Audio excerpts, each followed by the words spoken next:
Welcome to WNN-ST. Today we are with one of the historians. It's very important in the time when we talk about lots of conflict across the globe, but especially we are going to talk about the Israel and Palestine.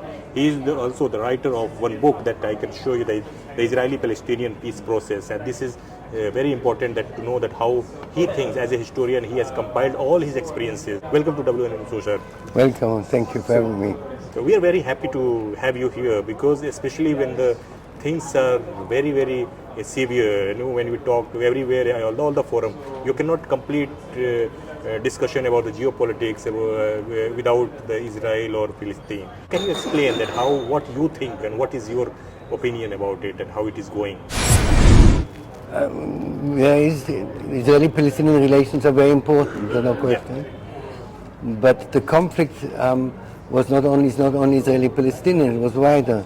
The Palestinians started to turn it into a regional conflict with all the Arab states, and then Iran has turned into even a bigger regional conflict.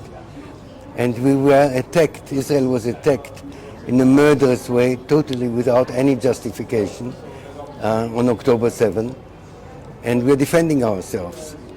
Now the war is cruel and war is ugly. I belong to a group of negotiators. We work close, even in times of war, we work closely together with our Palestinian partners. There is a very big, there are various Israeli, Palestinian, Jordanian NGOs. I'm helping a big one called EcoPeace. It's an Israeli and Palestinian and Jordanian NGO. And we work on all issues. They say the wheel is going down, but the wheel is going up again. Right. So we're working on how the wheel can go up again. Right. And India has to play a very important role. We are too weak to make peace together, but we all need the regional development in order to rebuild Gaza and Palestine, to strengthen Israel, to strengthen Egypt and Jordan. And you had here in Delhi, in 23, there was at the G20 meeting, the Indian Middle East European Economic Corridor was formed. Yeah. Was formed by 7 powers, by the United States, by United Arab Emirates, by Saudi Arabia, by Germany, France, Italy, and the EU. We have made plans for IMEC to create economic development for the entire region. Right. In order to rebuild Gaza and the West Bank, you have to also do not only Gaza but also the West Bank, you need $120 billion. No, $120 billion, no donor give $120 billion. So it has to be an economic interest. India, together with Saudi Arabia, with United Arab Emirates, in developing export to the West, has this economic interest. Now you also need no violence. Nobody invests $100 billion if there's terror. Right. So we have to get rid of Hamas. We have to get rid of Hamas, and we have to make it clear to Iran that they are not allowed to be spoilers. They have to stop all their terrible action that they've done. So we're working on this. We believe that Indian leadership can be very, very important. And we're getting a lot of positive feedback. We have developed 4 or 5 practical plans how to move ahead. The first plan is a big economic plan for all of them. But in order for Gaza to rebuild, you need 6,000 trucks to go into Gaza daily. We had, before this war again started in the last 2 days, you had 600 trucks going in daily, but we need 6,000 trucks going in daily. This is a big, big thing. In order to do that, you have to negotiate with Israel. We have to upgrade our border structures. There has to be regional security, regional coordination of security, and we're working on this. You spoke about the October 7 is benchmark that you are quoting. But when we talk to other side, they don't talk about October 7. They tell that it's 70 years back you have to go and see that how they are suffering. You have rights and you've got duties. I negotiated I negotiated after the Oslo Agreement a permanent status agreement. They said yes, and then they said no. Then the Israeli government offered a two-state solution on 97% of the territory and swaps with Jerusalem the capital, and they said no in 2002, Mr. Clinton. Then we had Prime Minister Olmert, who in 2008 even offered even more, and they said no. And then we had the framework agreement in 2014 that Netanyahu, Prime Minister Netanyahu offered, and they said no. You can't always say no. Now I will tell you something else. I'll tell you something which is even worse. There is a Palestinian Prime Minister who speaks freely with me. He said, Yair, we don't want a Palestinian state. I said, why? He said, if there's a Palestinian state, you Israelis will be on the top of the world and everybody will give us shit. I said, what do you want? You want to negotiate, never come to an agreement, then you start to fight, Israelis start to fight one with the other, and we will be on the top of the world. You're not allowed to do this. You pay a price for such a position. And when the Palestinians tell you they suffered, they did suffer. And we're doing my group would do everything to help. We have health cooperation, we have agricultural cooperation, we did everything to make. I created an NGO called the Economic Cooperation Foundation.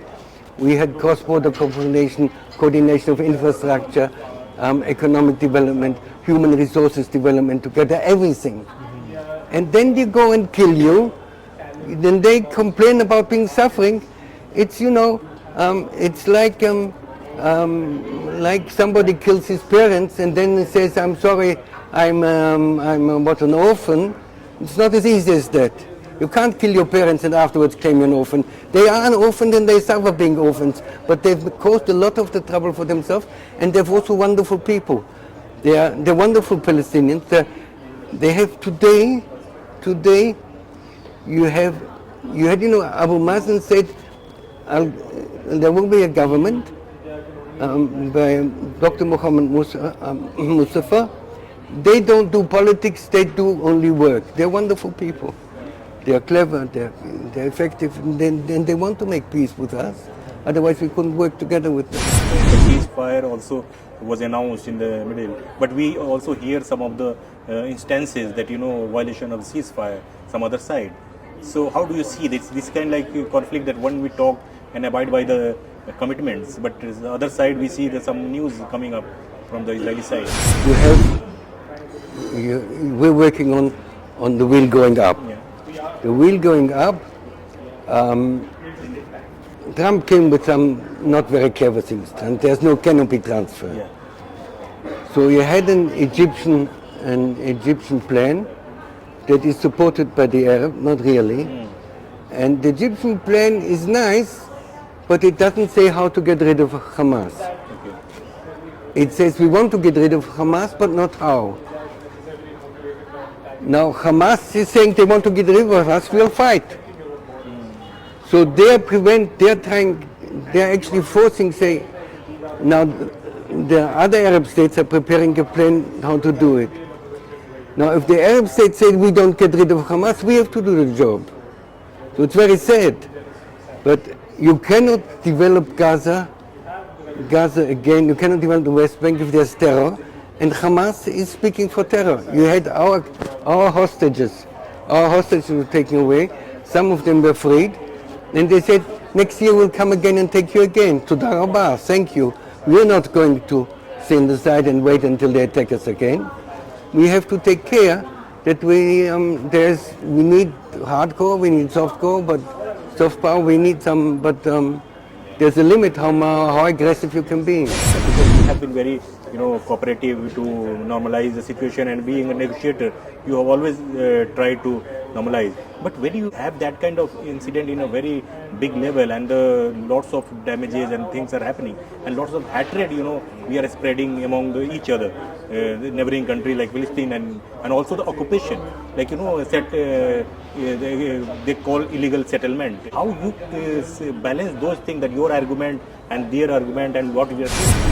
I'll tell you on the settlement something good. I concluded the first agreement with the Palestinians in March in March 1993. I got on the head afterwards from the Prime Minister, that's another issue. And what I concluded, give a veto to prevent settlements. Now our Prime Minister changed this. Now, I said to the Palestinians, why don't you insist on why don't you insist on that? They did not insist on it. In negotiations, if you don't insist on essential issues, you pay the price for it. I agree with them. I agree with them that the settlements are very bad. The settlements make life difficult for them. They cause all the negative things. And they're also a problem for us. But you know, there must be some kind of responsibility. You negotiate. You got, for me, they got the okay. You know, there can be mutual veto. I tell you, I started with Shimon Peres in 1981. It's long before. And in 1982, I was in a meeting with Shimon Peres and Rasha Chawa, the mayor of Gaza. And there Shimon Peres said, let's have this mutual veto thing. So I took his proposal into this March 1993 non-obliging agreement, but it was an agreement. Now, if they don't insist on it, bad luck, you know. I'm not there. Sometimes I tell them, you know, don't do it, but you know, they are responsible for themselves. You have been in regular touch with the Netanyahu or the team that those who are into negotiations. So, for the Netanyahu, I'm the Oslo criminal. So, but still they don't like me. Yeah. They don't like me. But I'm working with. They listen to them. They listen to us, and they also want to come out of the mess. Netanyahu, you know, if you read Netanyahu's book, Netanyahu in 1991 wrote a book, Israel Among the Nations. And in the book he says the Palestinians cannot have a veto of our relations with the Arab world. He's right. The Palestinians started to get the Arab states into the conflict with us. We need to make not only peace with the Palestinians but with the Arab world. And they shouldn't have a veto on it. Now, we have the Abraham Accords, they didn't have a veto on it. Doing the Abraham Accords without the Palestinians is a disaster. You have to do the Abraham Accords and go with the Palestinians. Doing the Palestinians without the Abraham Accords is also a disaster. So we have to do this together. As you spoke about Netanyahu, one time, United Nations General Assembly, he showed one map, which was very controversial, that showed different part of the Egypt and Jordan and all. So how do you see that one? What was the gesture that he wanted to project? I don't know. I can't explain. Yeah. Don't make me explain Netanyahu. Okay, so let's come back to our discussion. I'm a journalist, and I see that many journalists are being shot on the spot there because they are neither this side nor that side. But how do you justify that kind of incidents and on the in front of camera? I don't justify. I think it's terrible. But war is cruel. War is cruel, and you never know exactly who shoots, what shoots, how it happens. War is terrible, cruel. War is something terrible, and people shoot each other. We have to do everything to prevent it. I can tell. I've been involved in trying to prevent things like this. Doesn't always function. Yeah.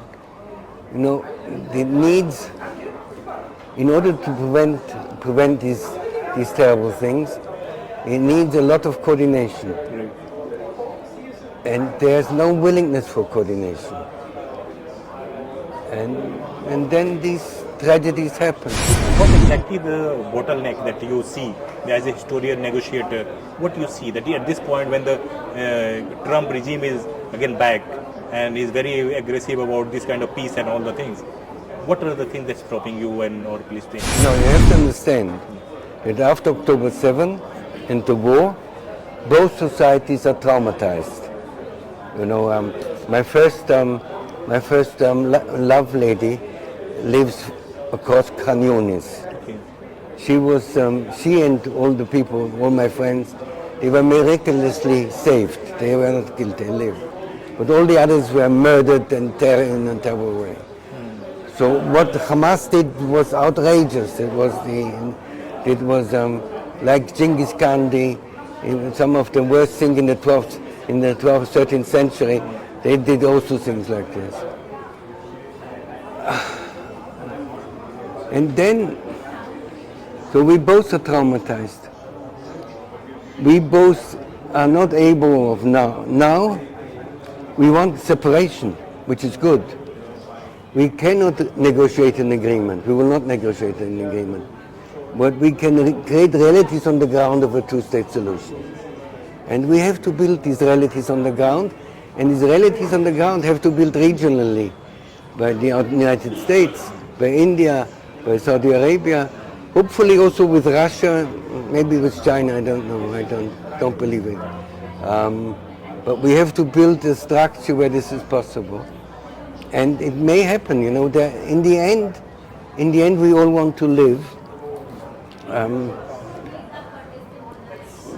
I work closely together with someone who's been appointed by President Abbas to do these things. We worked with them for long years. And we're trying to work together. So you have small group of Israelis and Palestinians who work together for the last 40 years. Mm-hmm. So we know each other, we've been to our families together. But there are tragedies. I'll tell you, there's one Palestinian told me, you know, he said in 2002 his son was very ill. And he phoned a friend of mine who was Minister of Health. And we took him and we saved his life of his son. And now in the Gaza war, we destroyed the houses of 2 other sons.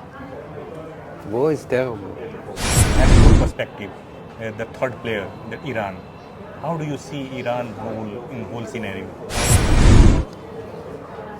No, my PhD is on Iran. Iran, if you know Iranian history, I don't want to do a long history, but I love to, but I won't. But Iranian history of the 20th century is a history of being persecuted, occupied, robbed by everybody for no reason. In 1911, the Russians invade Iran only because they wanted to take tax of their own people. In 1914, World War I, everybody invades Iran. In 1920, the Soviets come again. In 1929, they invade again. In 1941, there's the Soviet-British agreement. And then you have the Iraqis starting a terrible war with Iran and using gas and all that thing. Well, Iran has suffered throughout the 20th century tremendously because of regional geopolitical situations. That wasn't their fault. And now they want to change this. Suddenly they've become stronger and they're afraid of the others. So they were finding a way to undermine everybody else to do something. And we are the victims. They are leading a genocidal policy against us. They're writing on missiles, death to Israel. They have created a terror network that they can, if they start terror, if we don't react, they get higher, then we have to react. If they start terror, if we don't react, they get higher, then we have to react. Then it is terror. Whenever there's headway in peace negotiations, they do another terror act. Then they have missiles around us. Then they attack us with missiles. They break a strangulating ring around us. They kill Jews. They kill Jews in Buenos Aires. So this is a criminal regime. For historical reasons I can explain, but there's a limit to what they can do to us. And you're not allowed to do this. Is a genocidal regime. They want to kill all of us. They are creating very effectively a narrative that is outrageous, full of lies. Everybody is buying all their lies. And we have to put them in place. And they are now, the change in Syria, we have to find a way to work with the Syrian regime. As you spoke about the Iranian also speak about Israel the same way. But the thing is like Yes, but the difference is we didn't do anything to do. I was in Iran on my PhD, and it's 1973, and I give a letter of our ambassador to the head of the National Library, and he says, "Who is this guy?" I said, "This is our ambassador, which is the fourth most important embassy in the world." He says, "We have a love affair, but we have no marriage contract." This is Iran. This is our relationship with Iran. We did nothing bad to Iran. The only thing bad we did, we were good with the former regime. Bad luck, you know. And then they decide they use us in the most immoral way you can imagine, to use us in order to undermine the Arab regimes in Bahrain, wherever to sow, you know, and this is politics, but it is very ugly and it's criminal. One last question that before we conclude, that what are the way, because you have been struggling to bring peace and normalize, you know, by being a negotiator or bringing the history in forefront. What are the way out at this point? Because it's like gone far beyond that what we expected. It's a struggle. We are now in a situation where the old world order of 1945 to 2020 has broken down. And here you've got, there's a lot of energy and a new seek for a new world order. And I'm learning tremendously much here. And we have to build this new world order together, where we know our power, we know the limits of power, and we know to build corporations. I met somebody from Singapore who was the architect of ASEAN, the Alliance of South Asian Nations, which is wonderful. We have to build something like this.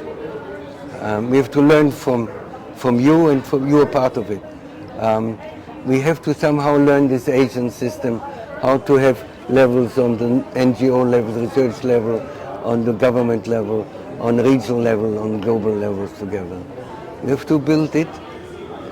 I'm too old for doing all of this, but we have some wonderful people in Israel, some wonderful people in Palestine, in Egypt and in Jordan, who will do that, and we're trying to make this happen. Thank you so much for talking to us,